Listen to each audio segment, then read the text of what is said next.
Welcome back to the Dub Leg. I'm one half of the show, Hey Jock Picks. The other half of the show, The Parlay, joining me in to recap some UFC Vegas 84. And we're going to touch on the UFC 300 card. People are waiting for those announcements, but let's get into it.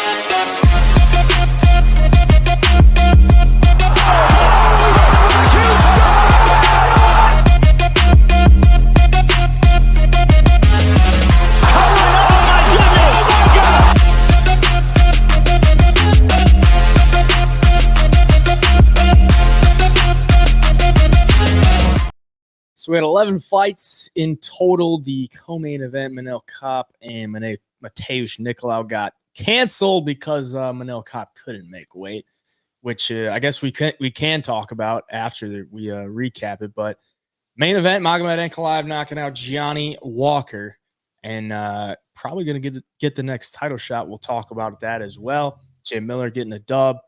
Hopefully going to fight on UFC 300. We'll touch on that as well. But how'd the card go for you as far as the premium picks went?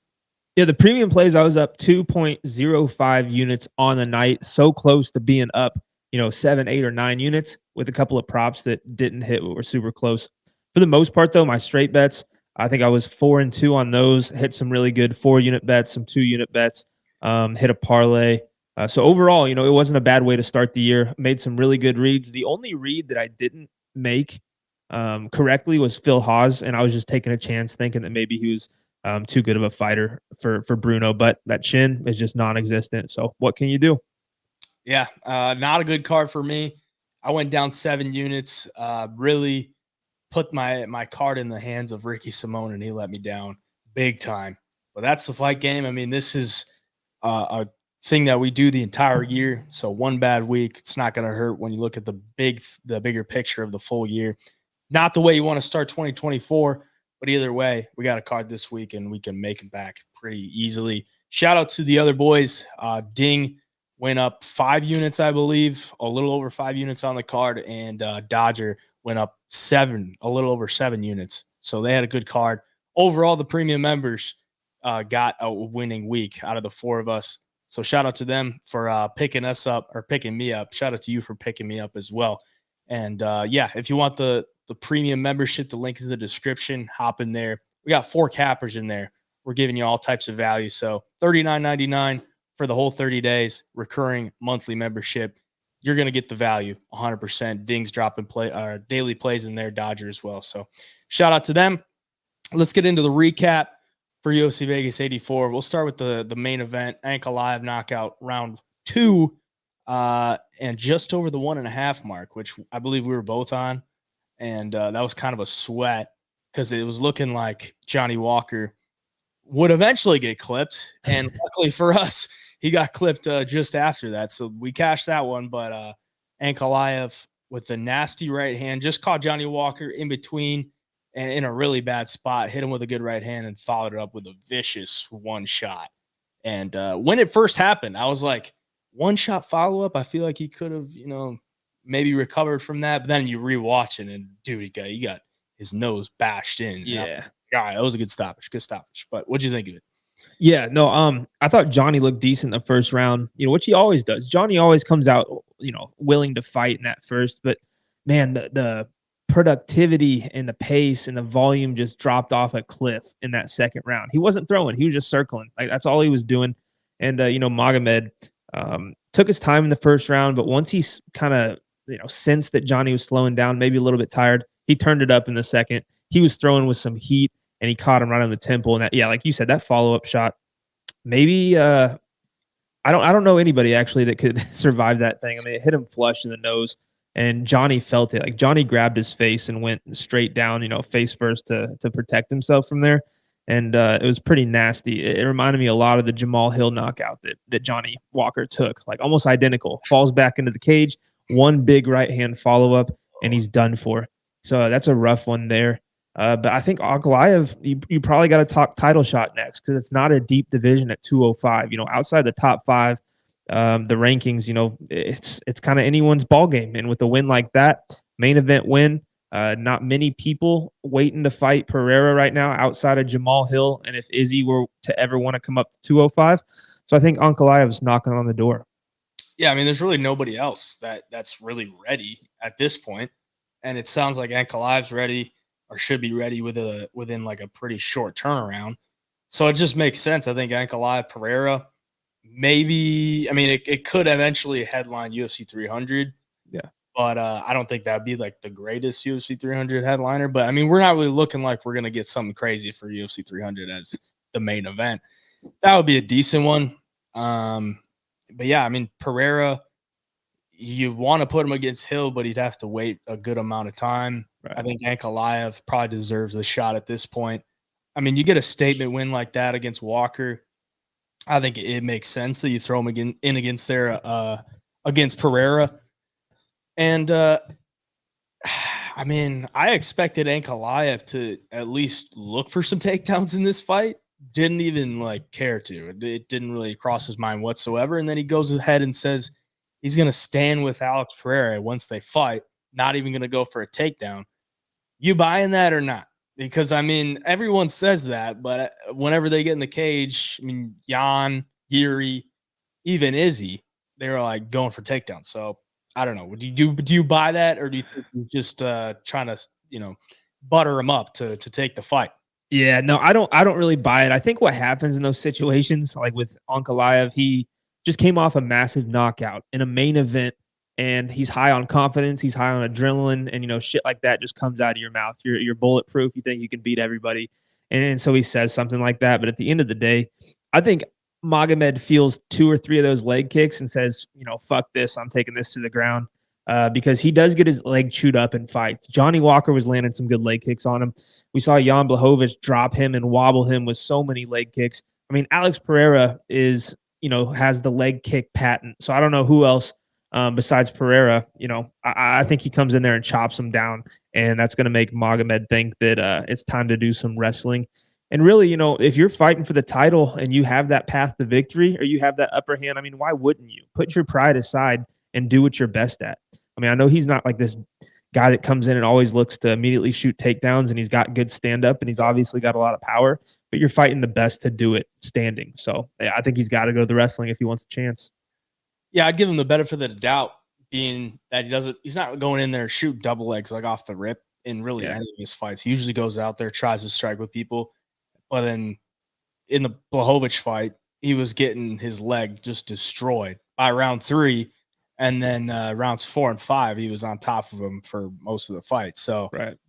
I think he goes in there maybe thinking that way, but once he starts to take a little bit of damage, he's like, all right, I got to win this fight, take the fight to the ground. But that is if it goes later in the fight. So Ankalaev, Pereira, if that matchup was to happen, who would you pick?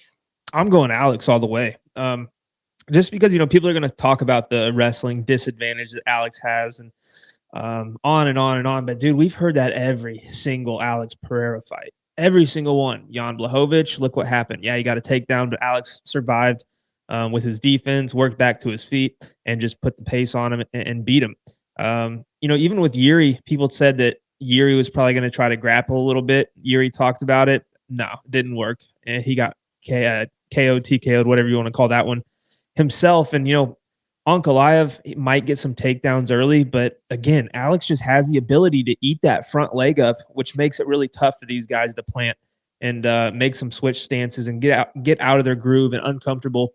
And then from there, you're just trying to figure out a way how to beat this guy. And if you don't have that explosion off of that back leg and you're getting the front one shoot up, it's tough to land those takedowns on a guy that's that strong, high level of a striker, good movement. I don't know. I just don't see Ankalaev being the one to beat him at 205. I really don't. Yeah, I'd probably lean Pereira as well. I'm just interested to see what the line would be because we've seen Ankalaev be a favorite in every single fight. I don't even know what the line would be. Like I feel like the books would probably make Ankalaev a favorite just based on the overall skills that he has possessed. I mean, he's only lost one fight, and it was literally at the last second of the fight to Paul Craig. So, and considering the age, I mean, Pereira is 36, probably nearing 37. Ankalaev's 31, just entering his prime. I feel like the books would probably make Ankalaev like a slight favorite. But if I gun to my head right now, I'd take Pereira. I'd take Pereira over most people. just because he's just a beast, dude. I mean, even just the improvements that he's shown in so many of his fights with the wrestling and the defensive grappling, he can get taken down, but he's never doesn't look like he's ever in too much trouble. He always stays calm when he's in a submission or whatever. He's able to battle through it, get back to the next round, and he's back in his wheelhouse. So I'd probably take Pereira as well at the moment. But anything else on Ankalaev before we move on to Jim Miller? No, just I just think he's next for the title shot. Yeah, I think he's got to, and I would assume it happens. Probably before May. Probably before the halfway through the year. I mean, Pereira's got to get back in there soon enough. I mean, he doesn't have a ton of time left. I would think so. Yeah, I think it happens pretty soon. Jim Miller getting another win against Gabriel Benitez, round 3, rear naked choke, and a good performance for him. I mean, he was winning the fight pretty handedly. I mean, he's a guy that can take shots even at 40 years of age. Like, he's still got a pretty good chin on him, and he was able to get him down in round 3, use that submission ability, get on the back, and get him out of there. And maybe we see him at UFC 300. I would hope so. He's got time. I mean, that's what, 3 months just about. So I think that's enough of a window to get him in there. Just a matter of who they're going to match him up with. Who do you think they throw him in there against? We got Paul Felder. We got Matt Brown. And then on the other lightweight, really. So, I mean, who do you think he eventually takes on? Yeah, if Paul Felder does come back, I think it's Felder. I mean, both guys have showed interest. Both guys respect each other. And, you're getting 2 guys that are game to fight. And at 300, there's no better time to do it. But if it's not Felder, I think it has to be somebody like Matt Brown. Originally, I said if Tony Ferguson looked good and made it close at 296, you could give Tony one last send-off at UFC 300. But, I mean, Tony didn't really look like, very good. So I don't think you do that one. But for Jim Miller, dude, is it just me, or is his striking seems to get better even at 40 years old every fight? Like, he's always had the grappling, the wrestling, and the jiu-jitsu, but now, dude, the combinations he was throwing, where he'd throw a 1-2 and follow it up with a leg kick, was just eating up Benitez all night. I mean, he threw it over and over and over, and just seems to be getting better for some reason. I don't know if it's who he's fighting, but he's 5-1 in his last 6 with 5 finishes. And the last 9 wins he's had are all by finish. I mean, that's incredible for being that old. So, yeah, whoever he fights at UFC 300, I'll be excited to watch. I'm a Jim Miller fan. Made us some money last night. It was my most confident play. I talked about it for weeks and even got him at, plus 110 before the line completely flipped. So, overall, I was happy with last night. Yeah, I think if Paul Felder comes back, you got to put him against Jim Miller. Like, you got to have Paul Felder against a guy that's near his age. Yeah. And who's like not in the rankings. Like, right. Jim Miller would be the perfect matchup, I would think, for Paul Felder. And it's a great fight for Jim Miller. Like, you're getting a guy with a big name that's a vet that's making, there's going to be some amount of hype. Not the biggest hyped up, vet that's going to return back to the UFC, but there's going to be a lot of headlines with Paul Felder making his return. Jim Miller versus Paul Felder makes the most sense to me at UFC 300. I wouldn't mind Jim Miller versus Matt Brown, but that's probably going to be at 170. Yeah. And I just don't necessarily like the jump up for Jim Miller. I think 155 is like the great division for him. And moving up to 170 against Matt Brown, I'd have some concerns because Matt Brown's got some big power. He is older as well. But I think Jim Miller versus Paul Felder would be the best. The guy's still doing it. I mean, like you said, the striking looked great. The leg kicks look, I mean, he looks, for 40 years of age, usually expect this guy to be pretty damn slow. And his combinations are still good. He's still winging bombs. The leg kicks are fast. Yeah. And obviously, and then gets to the ground. I mean, the submission abilities never really go. I mean, as old as you can get, you still got your jiu-jitsu. And if he can get you to the ground, he can get you out of there. So I like it. I think Jim Miller, Paul Felder makes the most sense. And I hope to see it because that would add a little bit of oomph to the 300 card to make that fight on there. And I like it. Mario Batista getting the win over Ricky Simone as an underdog. This one was hard to watch for me because I had the boy Ricky Simone. Basically on the fact that I thought Ricky Simone would be able to just kind of bully him on the ground. Like Bautista against Blackshear was kind of getting bullied in the defensive wrestling area.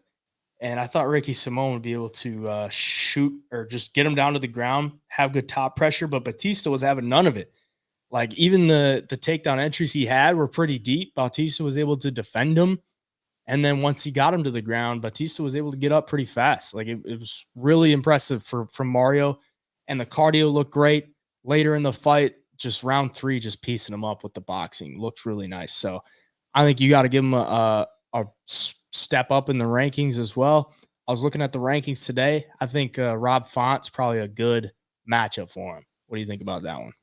I like it. I like it. I mean, Batista, here's where I went wrong. I guess I picked Simone to win the fight. I didn't bet on him. The only bet I had in this fight was the fight to go the distance, which made me nervous a couple of times. They were cracking. But Batista in his last fight has the tough one with Damon Blackshear. And I think it's one of those fights where you learn a lot about yourself in, because really he hadn't really been tested up until that very often, at least, besides, his debut and stuff. But,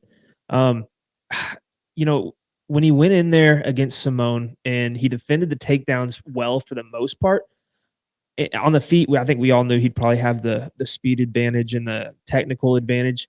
But, Simone just slowed down quite a bit, a lot more than I expected. And from there, Batista just wasn't going to lose the fight. And he just gets better. He's getting better with every fight. And I think we know what we're getting with Ricky Simone every time he comes out. And that's what I should have picked up on more. Like, we know exactly what's going to happen with Simone. We know exactly his style, his ceiling. But Batista is a guy that's just getting better, and should have expected him to be a little bit better in this one than he was the last one. So I kind of wish I would have, went with a bet on Batista, but I'll never be upset about a bet I didn't place that wins or loses. So, but yeah, next you get a guy like Rob Font. I think that's perfect. A guy that's fought around the top 10 for a long time now. A guy that's going to be a step up in the competition, and, a decent style for him too. He's going to test your striking, but also you might have that grappling advantage over this guy if you can get him down. So it's a good chance to pick up a win against a notable guy and a guy who's fought at the top for a long time. Yeah, he's skilled everywhere. And if he keeps making those improvements in between fights, he's got a good ceiling. And I would love to see him against Rob Font.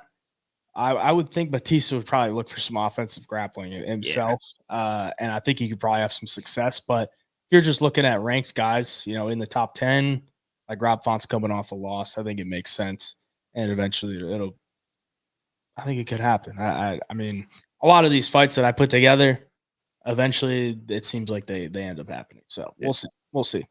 How about the killers that are coming out of the desert down there, though? Marcus McGee's, the Batistas, O'Malley's a champ. I mean, dude, they're breeding some killers out of there.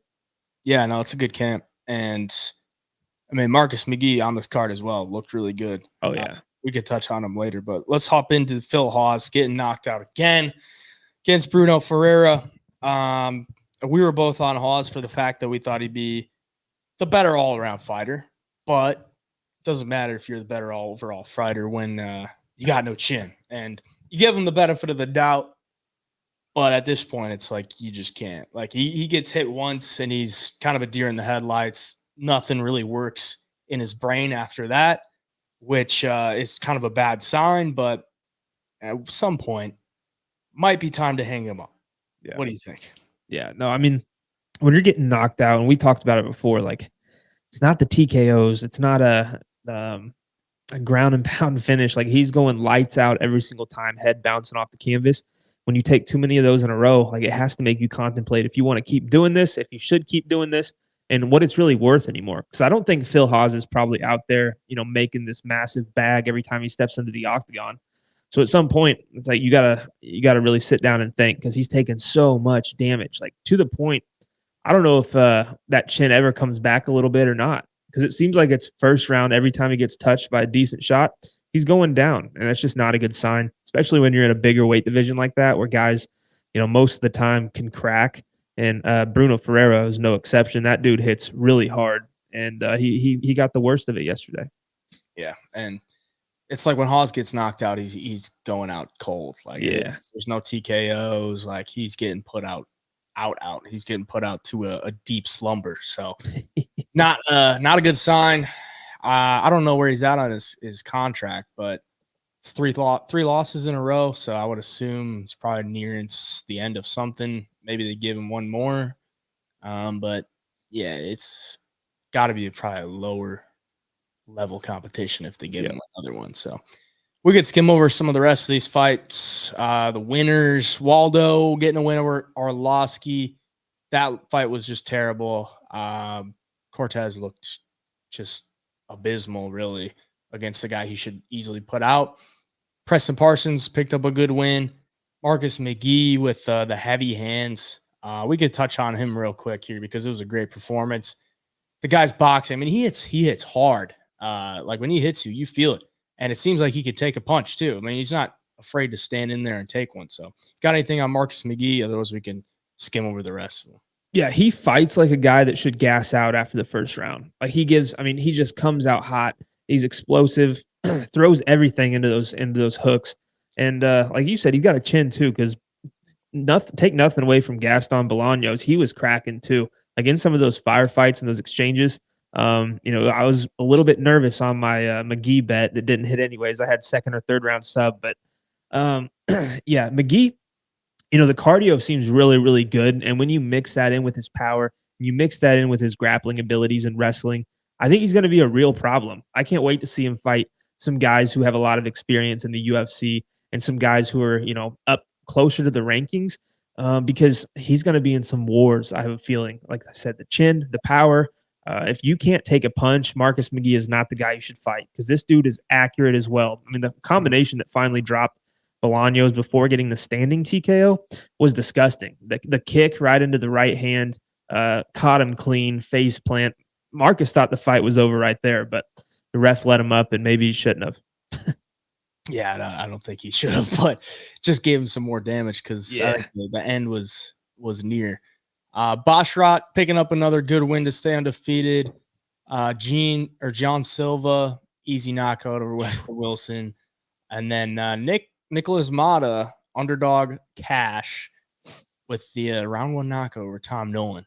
Tom Nolan might have to go back to the drawing board or get an ego check, because he went in there thinking he was going to easily TK or just KO him, I guess. And he found out real quick. You can't really do that in the UFC. Josh Van, got to give him some flowers. The guy's, 22 years of age, and he looks like a beast in the flyweight division. So got to give him a jump up in competition, I would assume, because he looked really good. Anything else before we move on to the UFC 300 talk? The last thing I'll say is I made a video stating that, Josh Van has Max Holloway output written all over him. And people called me an idiot. They called me stupid for it. But this dude just doesn't stop. Like, he'll get hit. He can take a punch, and the output he puts out is insane. He rips the body. He comes upstairs. Striking wise, this kid's the full package, it looks like. He's a lot of fun, man. I can't wait to watch Josh Van fights in the future. Me too. He's a friendly or fan-friendly style as well. Yeah. I mean, he's just going to throw a bunch at you on the feet. So it's cool. Jump into the UFC 300 talk. Everyone wants to know what the hell is going to be the main event for one of the bigger cards. I mean, these only come around so often. You get a 100 card. UFC 200 was kind of a letdown. UFC 300 might be a bigger letdown. I mean, it's not looking great. I mean, UFC 299 is looking like it should be UFC 300 based on the lineup they got going there for the Miami card. We've got 7 bouts scheduled so far. Well, I guess 6. There's this rumored main event of Leon Edwards versus Bilal Muhammad. Just really does not want me to think it's true. I mean, there's no way this could main event a UFC 300. Leon Edwards versus Bilal Muhammad, one of the most underwhelming title fights in a long time. No disrespect to either fighter, but they're just not going to do big numbers. And then some other bouts we got here. They're really good fights, but this card is hyped up to be like one of the best in recent memory. And it's just not looking like it's going to be that way. I would assume there's going to be 3 title fights. One that is scheduled already, Zhang Weili, Yan Xiaonan. I don't think the fans are going to get too crazy about that one. But what are we thinking here? Like, what could be the main event of UFC 300? I know we talked about Ankalaev. Pereira could be a possibility. But other than that, what are you thinking? Yeah, if there is 3 title fights, you're either getting Leon or Alex as your champion headliner, because you're not going to have a Pantoja over Leon or Alex. Outside of that, if it's not the women's divisions, like there's not many title fights to be had this early, this close. We have a lot of them booked around UFC 300. So I just don't think we're going to get a big headlining title fight. I don't think we're going to get, Tom Aspinall taking on somebody for a, he's the interim champ for a vacant belt or anything. So I do think they do Leon versus Bilal for sure. But if he's saying there's 3 title fights, it almost has to be Alex Pereira versus Ankalaev. Maybe they just hadn't announced it because they had to see what happens with Walker and Magomed first. Like, I wouldn't be surprised if Monday or Tuesday we see the announcement for it. And if you do that, I mean, maybe they supplement great card and star power and fights everybody wants to see with 3 title fights. Like, hey, you guys are getting 3 title fights. Shut up. Stop complaining. That type of thing. But I think what really turned the tide on UFC 300, going from Dana hyping this up to be, the spectacular card, best in years, is Conor announcing he wanted to fight in June. I think they had plans for Conor to fight at UFC 300, and that's why Dana was hyping it up so much. Once that fell through, he already had every other title fight booked around it. And I think from here, he's thinking, let's just wait. Don't waste any other massive names. Let's stack that June 29th card with Conor on it. And that'll be kind of the card of the century instead. Because, I mean, you think about it, you got O'Malley fighting at 299, who's a champ. If he wins, he's probably going to that June card. Sean Strickland, DDP, the winner of that, probably going somewhere around there in that June card. So, yeah, I don't know. I guess you could see what happens Saturday. And if Sean or DDP won, see if they want to turn around and fight again real quick at 300. I mean, I guess that's a possibility. And if we don't have 2 title fight announcements by then, maybe that's what they're doing. But I don't know, man. There's some great fights on there. Don't get me wrong, but there's not some fights that just make you, just dying for by any means. Like, yeah, we're getting Aljo and Calvin Kattar, but I can't wait to see it. It's going to be fun, but 90% of the people, they're probably not losing sleep thinking about that fight. Yeah. Same thing. I mean, people want to see Bo Nickel and stuff, but they're not losing sleep waiting for Cody Brundage to walk in. So, yeah, I mean, the boost of Charles Oliveira on the card is nice. Yes, yeah. It's not a title fight, and it really feels like they're waiting to see what happens with stuff, because it seems like the talk of UFC 300 announcements has been going on for like 3 or 4 weeks, and I'm like, okay, well, why are we not getting the announcements? Right. So that does bring in the question, like, were they waiting for the Ankalaev fight to get Pereira booked against the winner? Are they waiting for the winner between Dricus versus Sean Strickland to book the winner against Izzy? Because you need a bigger name to main event the event. So it's got to be one of those guys like Pereira or Adesanya. It's just a matter of who they're going to face, or maybe they face each other, because that was another thing. It could be Adesanya versus Pereira at 205, which is kind of like I guess the trilogy to settle the UFC records. Yeah. It's not really like a knock on Izzy if he loses, because it's not really his weight division, but it's a big name fight. So, I mean, that could be a possibility. But in all reality, we're kind of expecting, one of these legends, like a return of Nate Diaz versus Conor McGregor, or, Nate Diaz versus Dustin Poirier, like these bigger names that have been around for a while, been on a lot of pay-per-views. Yeah. It doesn't seem like we're going to have that. With that said, Dana, like, my thought process on this is like UFC 300 probably going to sell itself at the end of the day to like the common fan. So it also seems like it's UFC 300. People are gonna pay to watch it anyway. Why waste one of these big names? Because UFC 299 is so stacked, they could have easily taken some of those fights and moved them over to 300. And it also seems like UFC, like, why would you put Conor McGregor on UFC 300 when you already have Conor McGregor? You could use Conor McGregor in any card, and that card's going to do big numbers too. So it almost seems like they're trying to like spread it out a little bit. Like they're just going to spread out these big fights so they can do good pay-per-view numbers every card, or every pay-per-view card that they put out. And to the diehard fans, like everyone, I know I look at Twitter all the time, and it's like UFC 300 is trash, and you know, we run or we look at the social media all the time, and we see all the comments and all the disappointment that's surrounding this card. At the end of the day, it's still going to be a great card top to bottom, because I think eventually you're going to have, you know, Aljo on the prelims. You're going to have Figgy versus Cody Garbrandt on the prelims. I mean, Charles Oliveira is probably going to be the second, maybe the first fight on the main card, which is super sweet. You're going to have 3 title fights. They might not be the most amazing title fights, but they're title fights at the end of the day.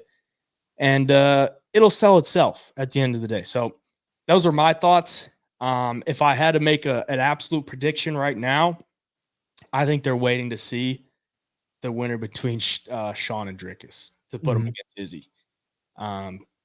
Because I think Izzy is the biggest star you could put on there for UFC 300. But I mean, Pereira, with the growth that he's had over the last year, it's like you could almost put him on the level of Izzy at this point. So we'll see. Yeah. The UFC's in a good situation with the 185-pound championship, because no matter who wins Saturday, you got a match with Izzy waiting for you. I mean, you got the rematch with Sean. You know, all the shit talk that happened leading up to that fight and the bad blood. You got bad blood with him and DDP too. So, you know, either way, the UFC is going to have a fun one on their hands. And I think Izzy, you know, if he does come back, he's fighting for the title. I mean, he's earned that much respect, I would think, with the UFC, being champion that long and beating basically everybody before Alex came into the UFC, and then Sean beat him. So, yeah, I don't know. That could be a UFC 300 card for sure, or headliner for sure. And I don't think it sells 2 million pay-per-views, but at the same time, it's either way, him versus Sean or DDP is a way to you know, get the fans excited. At least there's going to be a good build-up. And I will not buy UFC 300 because I've got the bet for it not to break the record. No, I'm just kidding. But I did find that bet, and it was at plus 225 when I found it for this card not to break the all-time record, which was 2.4 million pay-per-view buys, which was Conor and Habib. Like, are you kidding me? That's a gift from the bookie gods, because unless they lie or, you know, pull some kind of rigging, which, you know, I don't even think you can make people believe that thing sold 1.5 million. So I don't know. Yeah. That's all I got for it though. I'll be looking forward to it. It's funny. I'm sure you've seen it too. Like, it's kind of split down the middle. You get half the people who say UFC 300 sucks. And then you get some like hardcore fans and people that watch every card, like you and I, saying like, it's not the best card, but there's some fun fights. And then you got the guys that are over, like, just trying to get attention, saying like, this card is the best card we're going to have all year. You guys are casuals and stuff like that. Like, people are just, I don't know. It's funny, but I don't think it's the best card in the world. It's not the worst card in the world, but it'll be a fun one. Yeah, I mean, you kind of see both sides. So like, to the common fan, it's not great, but you know, for people that watch every card every Saturday, it's like it's a solid card. I mean, from top to bottom. Like, usually on a pay-per-view, if you can get to like the third or fourth fight on the prelims and it's like a really solid matchup, like that's a damn good card. And on this fight, I don't think you're gonna have any like bottom level prelims. Like, you're gonna have names or guys that have been around for a while, or at least prospects that are really exciting, like a Bo Nickel, that are going to be on the prelims or lower on the prelims. So from top to bottom, it's going to be great. I'm looking forward to it. We'll see what these announcements are, and maybe or hopefully we get them pretty soon, because fans are getting a little restless. So that's the UFC 300 talk. We got UFC 297 next week. We'll be coming to you with the full card preview very soon. So stay out or on the look for that. Stay up to date with everything at the Double Leg on the Instagram. If you're watching here on YouTube, drop a sub for us, hit the like button for us, drop a comment, give us your prediction for UFC 300. And we'll see if it comes true, because we can, we'll go back and look at them to see who was right. And if you were right, maybe we'll give you a little shout out on the page. But, at HeyJai Picks on the medias for me. Keep you up to date with everything there. Where can they find you? All social media is at the Parlay MMA. Appreciate y'all for watching. We'll see you in the next video breaking down UFC 297. Till then, the Double Leg signing out.